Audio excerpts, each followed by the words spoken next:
Everyone says the suburbs are nothing but chain restaurants and drive-thrus, but today I'm proving them wrong. I'm hitting 5 brand new spots across South Denver's suburbs, and trust me, these places might just change the way you think about food in the burbs. All right, we're heading over to our first spot. It's called Cencalli Taqueria. I believe that's how you say it. It just opened up in Parker, I want to say this summer. I haven't been in yet, so this is gonna be a first experience for me and for you. This place is adorable. And they have winning tacos and margaritas. I think it's a little bit too early for margaritas right now. Beautiful inside.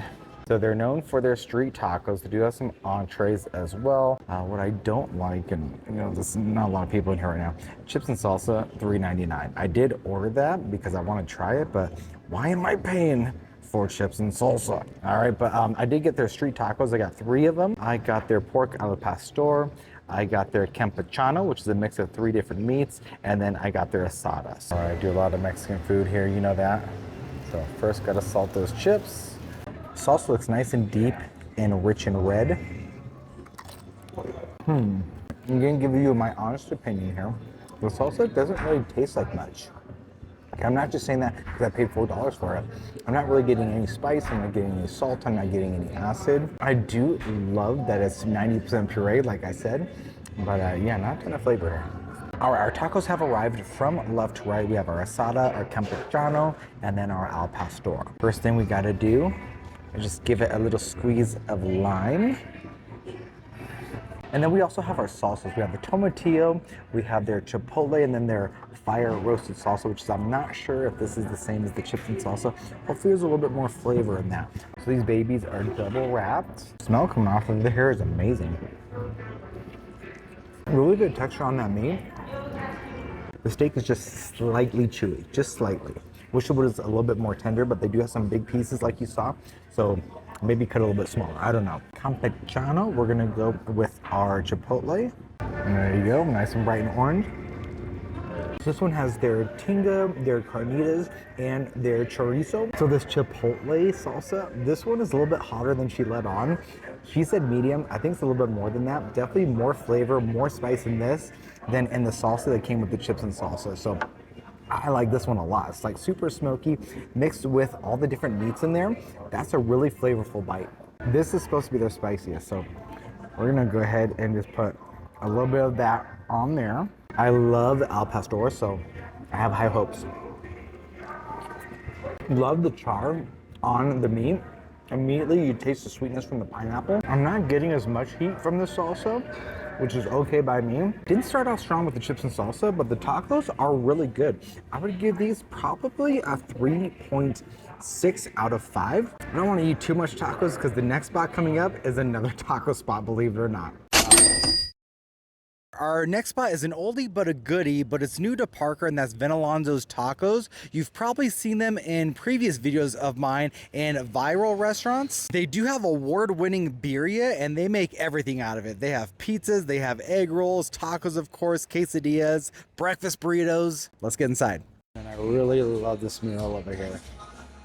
Now I do love that they have a salsa bar here. Looks like they have a couple different salsa options: cucumber, jalapeno, slaw, pickled vegetables. All right, it is super, super loud inside, so I'm sitting outside. They do have a legit seating area, a patio area, and they have a couple of tables just outside the entrance, so that's where I'm sitting. For 2 tacos and the egg rolls, it was about $20. Little bit pricey, so it better be worth those awards, if you know what I'm saying. Okay, so first glance at the tacos, they have that nice orange color that we're accustomed to with the birria.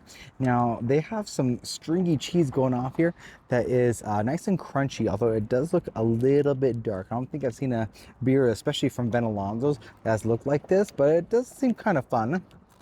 Do a little squeeze of lime in there, and then we gotta get a good dunk into the consomme. I gotta hand it to Venalonzo's. That's some of the best consomme I've had from any spot that does birria tacos. The flavor of the meat and the consomme together, absolutely amazing. You see that the meat is super tender inside, nice and cheesy. And then you do get all the spices in the meat and then the taste of the chili. And I like that the consomme is not greasy at all. Now let's try the Quesabirria egg rolls. I've never had a Quesabirria egg roll before. I'll give it that dunk. It's definitely packed with meat for sure. And then this one has cheese on the inside, but then it's topped with like cotija or some queso fresco. So it gives it that nice kind of dry saltiness that I really, really enjoy when I eat Mexican food. Honestly, I would probably give this a 4.2 out of 5. Great birria, great consomme, and I really like the creativity with the menu. But we're gonna go ahead and switch things up a little bit, get away from Mexican food and get into a different type of culture. If you like this video so far, please make sure to thumbs up and subscribe. It really helps the channel grow and helps me make more videos like this for you. All right, we finally made it out of Parker and into Englewood. That's how you have to say it. We are over at Ugly Rice, which is Korean street food. I've been meaning to try this place all year long and I haven't gotten there until now. So thank you for getting me here. Let's go try it out. All right, their menu is extensive. I only got about 2 items, but it still costs about 30 bucks. Sheesh. I am gonna go ahead and start digging into the bulgogi. Still waiting on the fried chicken. They are frying it fresh to order, which I absolutely appreciate. The meat is nice and tender, rice cooked nicely. I like the flavors in there. Very umami, very savory. Oh, here comes my fried chicken. Awesome, thank you so much. All right, so the chicken came as my phone fell over, but he said we got some pickled vegetables in there and soy sauce. And then these are those tenders. Those look phenomenal. And I did get their Korean spicy, which he said is not over the top spicy, but it had 2 flame signs on there. Should we try this coleslaw? I guess I will for the video. Remember I said there's like a yum vinaigrette over the top of it. Very tangy, a little bit thick, a little bit rich. I've only had bulgogi a few times in my life, but this is really, really good. And it's a huge portion too, so I'm not gonna lie, these tenders look phenomenal. Ooh, they're nice and sticky. I'm just waiting for the kick of the chili. Tickling the tongue. If you cannot stand spice at all, I wouldn't get this sauce. But if you like a little bit of heat, this is the perfect amount. Oh, and by the way, K-pop Demon Hunters was playing over the loudspeaker. Going up, up, up. These are some dang good tenders. They do have wings and they have bone-in chicken as well. But he said the tenders are some of their best sellers. I can see why. Bulgogi, I really enjoyed. I would give it a 3.8 out of 5. Maybe not my favorite dish, but these chicken strips with the Korean spicy chili on there, 4.7 out of 5. Probably some of the best chicken strips I have had in a very long time. All right, I think I'm pretty good on food for now. I'm gonna let this food digest before we get on to dinner. We have one spot that's back in Parker that we're gonna go to next for a little afternoon pick-me-up. Coffee break. I'm back in Parker over at Convict Coffee, which has quickly become my wife and I's favorite coffee place, not only in Parker, but around the city of Denver. Okay, Brandy's gonna kill me if I don't pick her up something. Somebody get coffee for me and her. Hi, how are you? Good. And this is the best part yet, guys. They have like a gaming room in here. It's like 2 couches. I don't think it's an original N64. Oh, it's GameCube. You got GameCube over here. TV here. We got Power Rangers going. And over here, we have a place with a bunch of board games. Hang out with the kids. Definitely family friendly for it being Convict Coffee, right? All right, so I'm taking my iced mocha, because you know me, I'm a basic bee like that, and my coffee. I'm gonna go out to the patio right now just because it's a really cool view. I mean, there's not much to see in Parker here, but we do have a lot of land. You can't really see the mountains that well, but still a very pretty view from the side patio here. All right, I am so happy that we took that little break because our last spot is a brand new all-you-can-eat Korean barbecue restaurant in Parker. And it's already stirring up a little controversy, so let's go check it out and see what it's all about. So we made it in. These are what the tables look like. You order through the tablet. It is $34.99 for dinner. They currently only do dinner right now, but they will be doing lunch soon, and so they'll have a lesser price, I guess you could say. So they have a salad bar here, which is included, and then they also have a self-serve ramen bar, which we're gonna go right over here, which I'm probably not gonna do, but pretty cool place. We have the pork, So pork belly, spicy pork sausage, bulgogi, garlic chicken, beef bulgogi, sliced beef belly, prime brisket, sliced beef tongue. I actually really like sliced beef tongue. Down at the bottom, they have dinner sides. They have pizza that you could choose from, fries. So I'm assuming that's more for the kids. This place used to be a pizzeria, and so now it's Korean barbecue. So let's go ahead and get ordering. Okay, so here are their dining rules and policies that people have been kind of freaking out about online. So most places do incur this. So 2 hours, that's more than enough time for me. Leftover food will incur an additional charge. That's basically if you order a whole other meal and then don't even touch it, right? So they have not charged anyone yet for any, you know, like 1 or 2, 3 pieces left on a plate. They actually have said that on their website. And then leftover food cannot be taken to go. So again, we're not like packing up to go containers full of food. So this is pretty standard here. So no need to freak out. Just come, order what you want, order what you can eat, and then leave. Chicken oyster mushroom, potatoes, beef belly, pork belly. Awesome, thank you.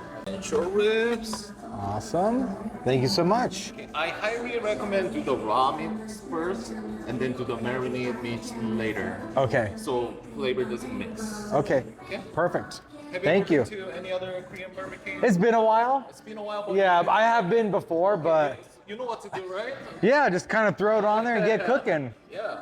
Sorry, you guys get POV this entire time because I don't make enough to hire a videographer yet. All right, so the beef and the pork is starting to render a little bit. So I'm gonna bring my mushrooms and my potatoes down so they can kind of cook in some of this fat here. All right, we are getting there. So I'm gonna start taking just a little bit of that meat off. I'm getting a little bit of color on there, not a ton, but it's cooked through. It's pretty thin. There's a lot of fat on this, so I'm gonna go ahead and let it kind of render just a little bit more. There we go. Now we're starting to get some browning developed. And this thing takes forever to heat up. This is all like gray, and I want it to be all crispy and crunchy. Now we're starting to get a little bit of texture on there, which I like. It does take a hot minute, literally, to get this to really get hot. Look at that. Got some good color on that king mushroom.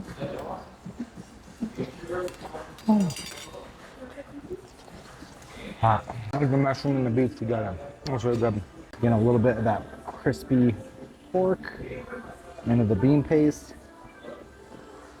And sweet soy. Time for our short ribs. There we go here. All right, now we go ahead and rotate. All right, the anticipation's killing me. Let's go ahead and turn one over. Okay, we're getting some grill marks there, but we need a little bit more right here. All right, I think they are ready to come off. They're sizzling. So that's what she looks like. Again, a little dip into the soybean paste, a little dip into the sweet soy. Look at that, I got a little bit of pink in the center. How do I do that? That's so good. I don't know if I love the soybean paste as much as I love that sweet soy. To me, soy sauce and beef go really, really well together. Now, I've had Korean barbecue before, but it's been a very long time. So this is a fun experience. I love to come back and bring the kids and bring Brandy. But as far as being in the suburbs, I would get this a 4 out of 5. And once they get their lunch up and running, they'll be able to come in a little bit earlier and then check it out and not have to pay as much. So there you have it, everyone, eating at new restaurants in the burbs for an entire day. I want to thank you all so much for watching. It really means the world to me. If you want to watch me eat nothing but iconic Colorado food for an entire day, then watch this next video coming up on the screen, and we'll see you in the next one. Peace.